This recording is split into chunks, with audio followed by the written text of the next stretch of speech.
So what is the difference between anxiety and a panic attack? We're just going to unpack that in the next few minutes.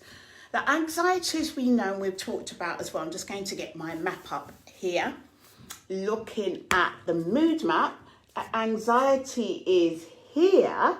So it's high energy and it's low mood. And because it's placed here, it means that we need to move over here so we can get a bit headed and we can improve our mood. So how do we get from over here to here? Because the thing is, let's face it, when we're anxious about something, it's kind of like a flight and fright response, and the body is preparing us with, with what we need to feed our muscles so we can fight, flight or fright, or we can escape from that situation.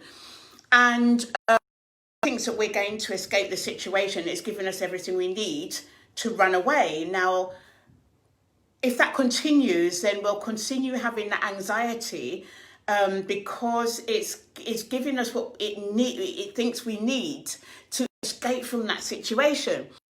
So we would usually run or whatever. Now, if we don't do it, then it will build up and build up and build up. And as I said before, we need to find ways of getting our mood from over here, where it's anxious, low mood, high energy, to move in, So what can we do? There's things that we can do to stop things from getting to a panic attack. And that would mean that we take things on board quicker, that we take the deep breaths. Hi Renee, to make sure that we get oxygen into our lungs, because once we do that, that means we start thinking more rationally. I always like going out for exercise. So if I'm there and I'm, for example, I've got a speaking or something where I'm low energy and I'm high mood, then that means I will go out for, hello Andrew, I will go out for a run, because in going out for a run, the flight-fright response and those hormones that have been released to make me into that anxious state.